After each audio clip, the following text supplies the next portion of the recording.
Então, essa questão justamente do diálogo, né, da teoria com a prática, da prática clínica, eu acho muito importante a gente falar sobre isso. A primeira coisa, o primeiro ponto que eu acho bacana a gente falar é sobre a questão da neutralidade. Durante a faculdade de psicologia, a gente escuta muito sobre a questão da neutralidade, a importância disso e como a gente realmente tem que ser, né, um profissional muito neutro e tudo mais. A gente tem que buscar a neutralidade de não se envolver tanto, né, ali com a questão do paciente e tudo mais. Isso é uma coisa totalmente viável. Só que a neutralidade total, a minha pergunta é justamente essa, tá? A neutralidade total, será que isso é possível, tá? A gente ter uma neutralidade total? E, claramente, se você está numa faculdade de psicologia, só você ver os seus professores, você ver os seus colegas, você vai ver que não, tá? Que isso não é possível, num primeiro momento, a neutralidade total. É muito fácil falar, né, diretamente assim, na parte... assim, realmente é fácil falar, né? Na questão teórica mesmo. Você tem que ser neutro, neutralidade e tudo mais. Neutralidade pode ter outras interpretações, tá? Mas eu estou usando nesse sentido de você ser uma pessoa neutra, onde o paciente traga ali conteúdos para você e você vai ser neutro para você conseguir trabalhar com aquele conteúdo da maneira mais neutra possível, mas sem influência tanto dos seus pensamentos e tudo mais.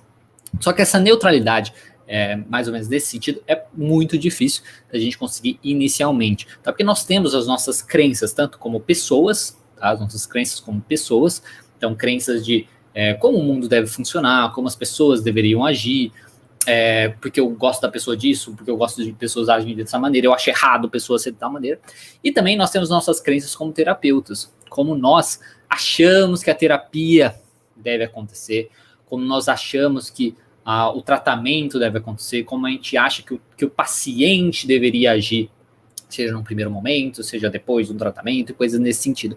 E essas crenças podem ser influenciadas muito bem aí pelos próprios professores, pelos profissionais que a gente conhece, e enfim, várias coisas nesse sentido, ou também até mesmo pelas nossas crenças pessoais, isso contaminar um pouquinho as nossas crenças profissionais. Então, assim, essa questão da neutralidade é uma coisa que o que eu posso falar para vocês é que é uma luta constante. Então, existir a neutralidade, assim, 100%, isso não existe, tá? Isso é praticamente impossível, só se você for um psicopata, que aí não vai ter sentimentos, né? E também não vai ser tão neutro assim, né? Porque você vai ter os seus interesses próprios. Mas a questão é que você tem que lutar com isso sempre. E uma maneira de você lutar com isso sempre é você estar sempre lutando para você ser o mais tolerante possível, para você buscar justamente ser a pessoa mais que não se importa com o outro pensar diferente, não se importa com o outro ser diferente, e também ser uma pessoa mais flexível, não ser uma pessoa tão assim fechada na questão da sua teoria, fechada na questão do que você aprendeu na faculdade, dos professores e tudo mais, porque isso contamina suas crenças de como você acha que a terapia deve funcionar, de como você acha que as coisas devem funcionar. Isso pode empacar bastante o trabalho, pode empacar bastante sua relação terapêutica e complicar um pouco. Como lidar com isso? Muita reflexão. Você pode também fazer uma psicoterapia para te ajudar a lidar com essas coisas, tá certo? Isso pode ajudar você a refletir um pouco sobre isso, para você trabalhar com suas crenças disfuncionais como pessoa, suas crenças disfuncionais também a respeito da terapia, do seu papel como psicoterapeuta, coisa nesse sentido, e também você aprender essa questão da tolerância, tá certo? Uma supervisão também pode ser válido, caso seja necessário você sentir a necessidade e tudo mais. Então, primeira coisa, essa questão da teoria com a prática, né, desse diálogo, da expectativa. Às vezes você tem uma expectativa que vai ser, eu vou ser super neutro, mas o que a gente vê na realidade, e isso é muito triste, tá? A gente vê na realidade que as pessoas são pouco neutro, tá? Psicólogo acaba se demonstrando muito, o pessoal, pelo menos o baseado na questão aí né, sei lá, estudante de psicologia e tudo mais. Então lute bastante sim para você realmente ser o mais neutro possível. Até o William está até colocando aqui, ó, é justamente o parâmetro que nunca será alcançado, mas é algo que se almeja para ajudar bons resultados do paciente. Exatamente, nunca será alcançado. Mas é uma coisa que você tem que sempre lutar com isso, e uma coisa que eu sempre pontuo é essa questão da tolerância, tá certo? Ok, a próxima coisa é a ideia da questão do preço, né? Isso é uma outra coisa que eu quero falar, da questão da expectativa com a realidade. Isso eu lembro desde a época da faculdade, né, que tantos profissionais, não os profissionais, os alunos, nós sempre ficavam pensando nessa coisa, poxa, não, vou conseguir cobrar tanto, eu acho que tem que cobrar tanto na terapia, não sei o que e tal. Ok, tem muitos profissionais que às vezes até conseguem de cara já cobrar um valor considerado aí justo, tá? Então é uma coisa que pode acontecer de cara você cobrar justo, mas não é tanto a realidade. Na prática, não é tão assim que funciona. E você pode até culpar, falar assim, mas também isso é culpa daqueles profissionais que cobram R$30 a sessão, que absurdo, eles estão sucateando a profissão. Não tem nada a ver uma coisa com a outra. Tá? Essa questão da cobrança, do valor para você trabalhar, uma coisa que eu tenho que falar assim, que existe espaço para todo mundo. Tá? Existe espaço para profissionais que cobram aí R$800 a sessão, existe espaço para profissionais que cobram R$500 a sessão, existe espaço para profissionais que cobram 200, que cobra 150, 100, 30, enfim. Existe espaço para todo mundo. Tá? Se todos os profissionais cobrassem só valores aí, que a gente consideraria justo, não haveria, por exemplo, psicoterapia para pessoas que às vezes têm uma condição pior, né, uma condição menor, coisas nesse sentido. Então não haveria esse espaço. Então a questão de existir a possibilidade de você cobrar menos ou você cobrar mais, isso é muito válido, justamente porque você vai crescendo nessa sua hierarquia. O importante é que você cresça, né, que você busque depois começar, conforme você vai buscando suas especializações, você vai melhorando, você vai ganhando sua experiência, aí você tem uma demanda maior também, aí você vai, querendo ou não, aumentando o seu valor e coisas nesse sentido, tá? Então, essa questão do preço é uma coisa que você tem que tomar um pouco de cuidado, porque eu vejo muitas pessoas assim, eu não vou cobrar, eu não vou cobrar menos, eu não vou não sei o quê, eu não aceito isso, eu não vou fazer convênio, eu não vou participar, fazer parte de sindicatos, coisas nesse sentido, de uma coisa bem teimosa. Ok, é sua opção, tá? Só que isso pode te dificultar. Eu gosto de pensar nessas questões que às vezes você vai ser obrigado aí a trabalhar por um preço menor, principalmente no começo, como se fosse um estágio remunerado. É uma coisa que mesmo que você esteja ganhando pouco no início, você está ganhando experiência. Você está ganhando experiência, você está ganhando casos para você estudar mais, então você está ganhando conteúdo, né, de estudo, então você está justamente aproveitando bastante esse processo, mesmo que você ganhe pouco, ao mesmo tempo que você constrói o seu nome, coisas nesse sentido. Então, outra coisa que eu acho muito importante falar, essa questão da expectativa, tá, da teoria com a realidade, essa questão do preço. Não tem problema, tá? Eu tentar aqui tranquilizar, não tem problema que outros profissionais cobrem pouco, e não tem problema você cobrar pouco no início. O problema é você não conseguir sair disso depois, você se prender nisso e não conseguir valorizar o seu trabalho, começar a crescer e coisas assim. Aí é problemático para você, porque aí você não vai conseguir ter um preço justo, você vai começar a ter um problema com a sua própria profissão, e isso vai te atrapalhar. E aí, porque querendo ou não, você vai crescendo, aí você vai atingindo outros pacientes e você vai dando espaço para outros profissionais que vão estar cobrando menos, então vai fazendo um ciclo, tá? Então tem espaço para todo mundo, relaxa, a questão é que você precisa entender, é isso, tá? Que não tem problema isso acontecer e pode ser um meio de você trabalhar. Outra coisa é a questão eu acho que até juntando com isso, que eu até esqueci de colocar aqui, mas enfim, que junta com isso, é a questão do horário de atendimento. Eu já ouvi também durante a faculdade, tá, profissionais achando que, vou trabalhar até às 6 horas da tarde, não sei o que e tudo mais. E essa não é tão a realidade, tá? No começo do trabalho, é importante que você trabalhe o quanto você puder trabalhar, tá? Claro que se você trabalha em outra coisa ao mesmo tempo, né, além do atendimento clínico, vai ser diferente, você vai ter algumas limitações. Mas sempre que possível, tem os horários disponíveis. Eu atendo até hoje, até as 9 horas da noite. Eu só não atendo mais do que as 9 horas da noite, porque o prédio onde eu trabalho fecha às 9 horas. Então eu preciso sair correndo quando dá 9 horas da noite. Mas é uma coisa que sempre comecei dessa maneira, sempre foi a minha experiência de acompanhando outros profissionais, e é isso que ajuda bastante. Porque a maioria dos pacientes, tá? Isso é até um dado interessante. A maioria dos pacientes, principalmente os pacientes que têm a maior condição justamente para poder fazer a terapia, para estar lá disposto e tudo mais, eles trabalham durante o dia. Então eles vão precisar, muitas vezes, de trabalho à noite, ou às vezes até mesmo de sábado. Tá? Eu cheguei a trabalhar também de sábado até 7 horas da noite.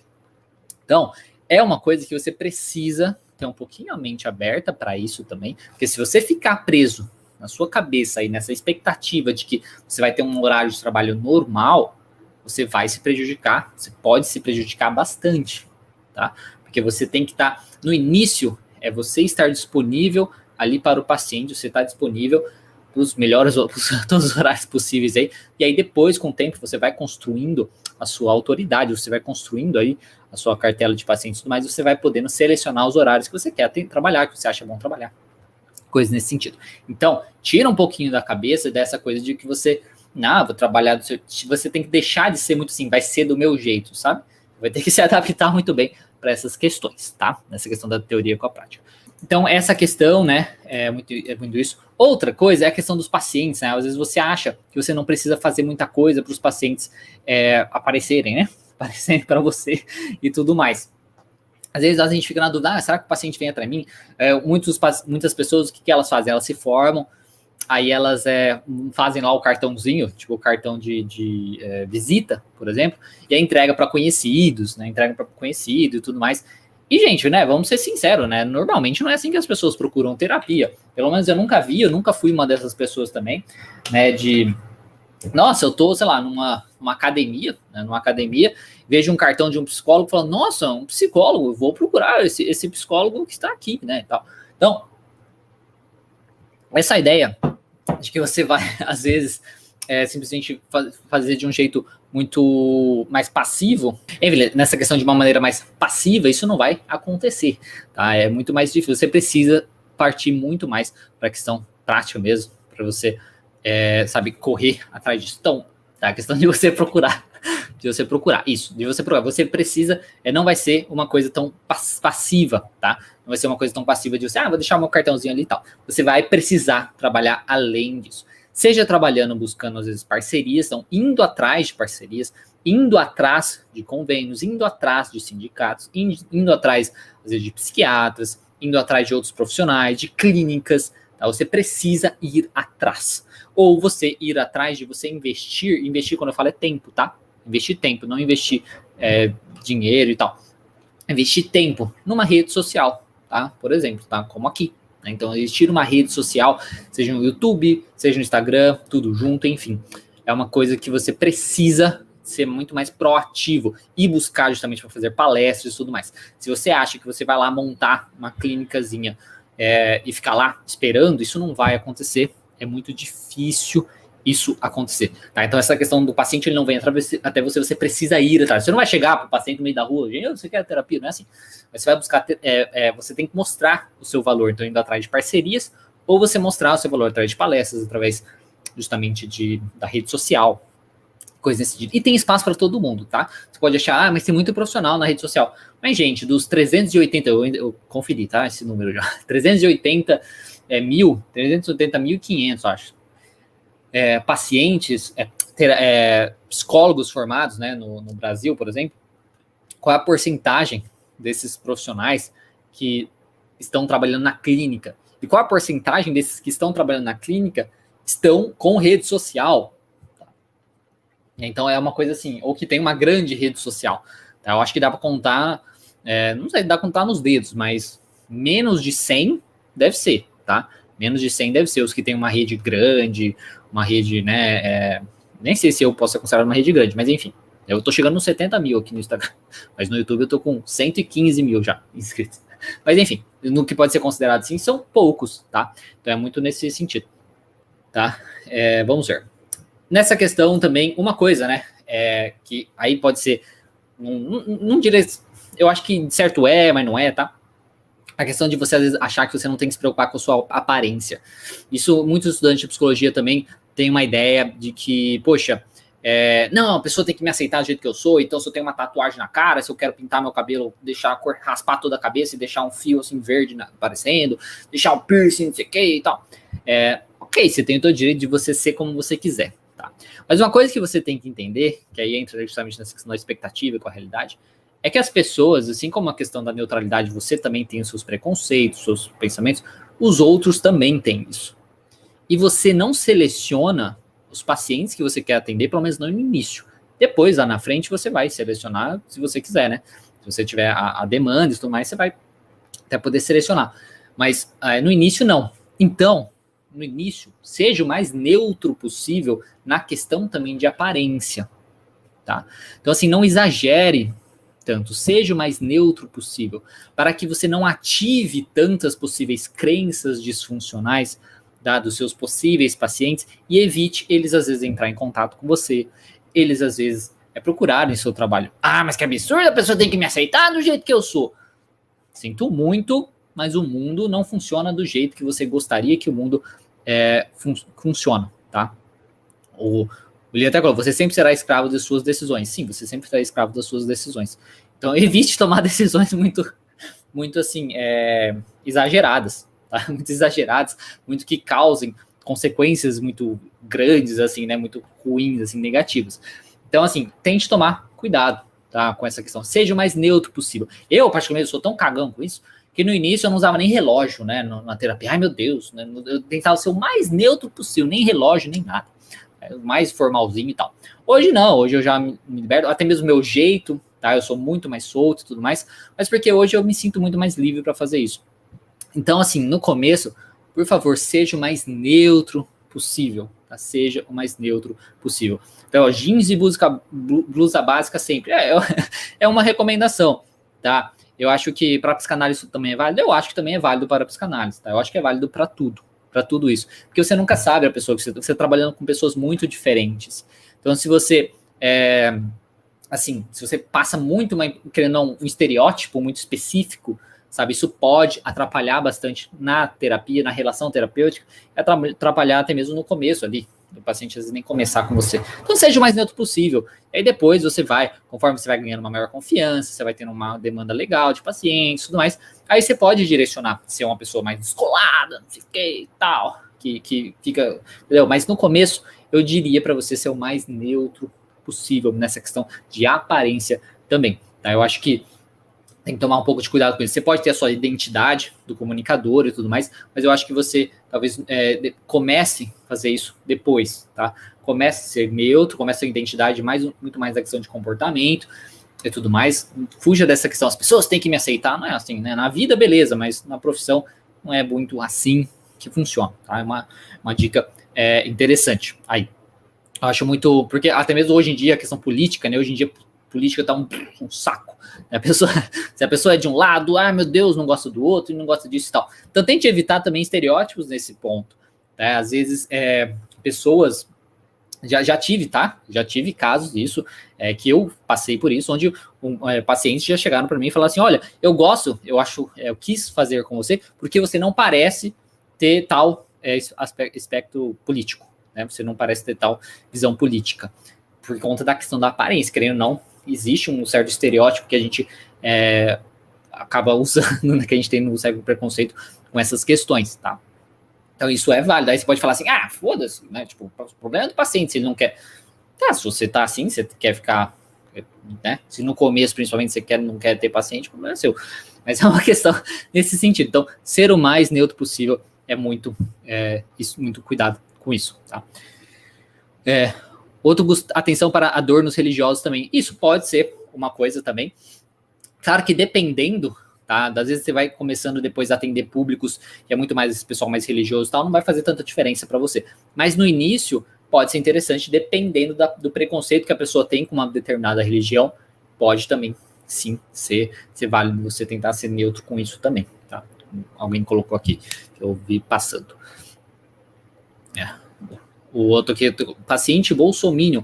A gente vai atender paciente bolsominion, a gente vai atender paciente, enfim, esquerdopata, a gente vai atender tudo, tá? A gente pode falar, a questão que você não tem que, eu não acho nem legal falar bolsominion ou esquerdopata, só tô falando porque você falou, é pra tentar falar do outro lado também. Mas a questão é que você tem que entender que as pessoas pensam de maneira diferente, isso tá ok, né? Você tem que ser tolerante com o pensamento diferente do outro, né? A pessoa, ela pode pensar de qualquer maneira, ela pode ser conservadora, ela pode ser progressista, tá? Isso não importa, tá? A questão é o que ela traz, o que traz ela ali, e ponto final. E também isso não diz ela que ela é um monstro, que ela não sei o que e tal. Isso volta muito na questão na neutralidade, lá na frente, lá atrás que eu falei, na questão da tolerância também. O outro, ele pode ser diferente, tá?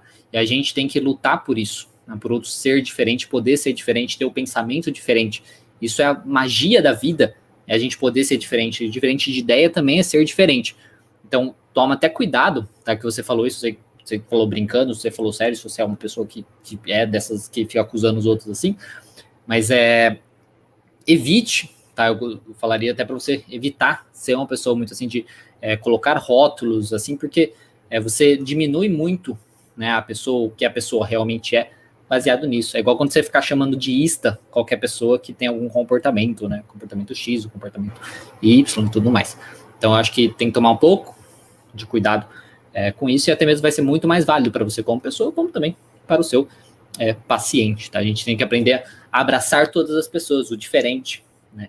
E trabalhar com aquela pessoa do que ela precisa, do problema dela, independente de quem ela votou, independente se ela é conservadora, se ela é progressista. Isso não tem problema nenhum, né? Enfim, bom, é isso, né? A questão também da estrutura do tratamento, às vezes, tá? Uma coisa que a gente pode ficar preso,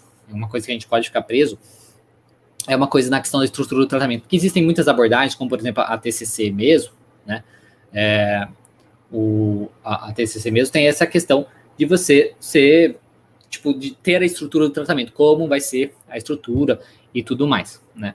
Então, é uma coisa que a gente tem que entender que pode ter a flexibilidade. Muitas pessoas que gostam da TCC até falam assim, ela parece meio fechada, não sei o que e tudo mais. Mas você pode ser flexível e flexibilizar justamente ali naquele caso, você pode flexibilizar para a necessidade daquele paciente e coisas nesse sentido, tá? Então é muito importante que você entenda que apesar de ter a estrutura que o professor te ensinou, que não sei o que e tal, você vai adaptando baseado no seu jeito de trabalho, porque você vai tendo as suas interpretações também daquela teoria, principalmente teorias que são menos práticas, né? Teorias que são muito mais, eu falo filosóficas, tá? Mas não me leve a mal, mas eu falo, né, essas teorias que não são tão práticas como, por exemplo, TCC comportamental, existe muita interpretação. Se a gente pensar, por exemplo, a psicanálise por muitos anos aqui no Brasil, os livros principais era a tradução da tradução da tradução, né? Por exemplo, do alemão traduzido para, se eu não me engano, espanhol, aí do espanhol foi traduzido para o português, tem toda uma questão assim, né? Enfim, eu não lembro qual que era as coisas. Mas enfim, essa questão da tradução, e aí depois disso tem a interpretação ali do professor que viu aquilo, blá blá blá. Então, existem muitas coisas que podem se perder aí nesse processo. Então, não fique tão preso na ideia do que as pessoas te falam. Faça o seu trabalho, entenda muito bem a sua teoria, estude muito bem essa teoria, mas entenda que você é capaz também de pensar com a sua própria cabeça. Você precisa ser uma pessoa que tem a sua individualidade também como pensador, como ser pensante. Não cria essa dependência, né, do que o outro e tudo mais, tá? Então, é uma coisa que é isso, né? Essa questão. A estrutura de sessões, mesma coisa, a estrutura do tratamento, eu acho que é muito importante, que você vai adaptando para trabalhar com cada caso, isso é muito importante, tá? E a questão da necessidade, a última coisa é falar da necessidade do diagnóstico, tá? E da questão da prática aí, para melhora. Essa questão do diagnóstico, isso é uma coisa que às vezes muitos profissionais, muitos estudantes ficam assim, meu Deus, tem que dar o diagnóstico, meu Deus, diagnóstico. Uma coisa que eu tenho que falar para você, assim, não importa o diagnóstico do paciente, não importa nada do diagnóstico do paciente. O diagnóstico só serve para você talvez guiar um pouquinho, dependendo da sua linha de terapia. Principalmente se a gente está falando da comportamental, da TCC e tudo mais, isso importa, tá? No primeiro momento, por exemplo, um paciente depressivo vai te ajudar a buscar estudos sobre isso, talvez coisas que funcionem, coisas que funcionaram, como que trabalhar e tudo mais. Tal. Isso pode ajudar nisso. Pode ajudar, por exemplo, você explicar para o paciente depressivo, novamente, de que ele está sofrendo com aquilo, tem pensamentos muito disfuncionais, entender que não é ele que é a depressão, que é a doença, coisas nesse sentido. Então pode ser interessante o diagnóstico nesses momentos, por exemplo. Mas em outros momentos não importa o diagnóstico. Que nem muita gente manda para mim, né, assim, não sei o que, a pessoa é narcisista, não sei o que é narcisista, ou filho de mães narcisistas, como trabalhar, não sei o que e tal. Eu fico meio assim, sabe, mãe narcisista, problema se a mãe é narcisista, se a mãe não é narcisista, se a mãe... É uma coisa assim que isso, muitas pessoas usam, eu sei que muitos profissionais usam e tudo mais, mas é indiferente, não faz diferença. O trabalho que a gente vai focar com o paciente é o que ele faz na vida dele, que mantém ele naquele problema, tá? O que ele pensa sobre aquilo, sobre as coisas que acontecem na vida dele, que faz ele se comportar de uma maneira disfuncional, e o que ele faz que mantém ele naquele problema, pura e simplesmente, independentemente do transtorno dele. Ele pode ter depressão, ele pode ter ansiedade, ele pode ser narcísico, ele pode ser antissocial, ele pode ser, sei lá, borderline, ele pode ser qualquer coisa, tá? Qualquer coisa, qualquer diagnóstico que você puder pensar nesse sentido, tá? Do paciente, a questão é justamente essa, é onde você vai resumir a questão. É o que ele pensa sobre todas as coisas que acontecem na vida dele, que faz ele se comportar de uma maneira disfuncional, normalmente, que faz ele piorar o transtorno dele, o problema dele, ou ter prejuízos significativos na vida dele, em qualquer área da vida dele, e mantém ele naquele problema. Então, faz ele piorar ou manter ele naquele problema. Então, não importa digamos, novamente, o diagnóstico do paciente, não é necessário. Em alguns casos pode ser interessante, mas aí é questão de avaliação. Porque eu vejo que muitos pacientes às vezes ficam, ai meu Deus, mas qual é o meu diagnóstico? Mas não sei o que, isso não importa. Não importa o diagnóstico dele. O que importa é, ok, vamos trabalhar, vamos melhorar. O que você faz que te mantém? O que você pode mudar na sua vida? O que você faz de mais na sua vida? O que você faz de menos? O que te atrapalha? Né? Então, esse é o foco, não necessariamente o diagnóstico. O diagnóstico é um nome. Pode ajudar, como eu disse, em alguns casos, como eu falei na questão da depressão, porque às vezes ajuda o paciente a ver que, porque como na depressão principalmente tem essa questão da autoestima baixa, né, da baixa autoestima, pode ajudar o paciente a falar, olha, você tem esses pensamentos, mas relaxa, tá? Esses pensamentos é da própria doença e tudo mais, tá? Não quer dizer que você realmente pensa isso. Então, assim, pode ajudar um pouco em alguns casos, tá? Então, é isso. Bom, pessoal, era isso que eu tinha para falar para vocês, justamente sobre essa questão aí da expectativa, né, na teoria, com a prática e tudo mais. Gostaria de falar, acho que espero que tenha ajudado aí vocês.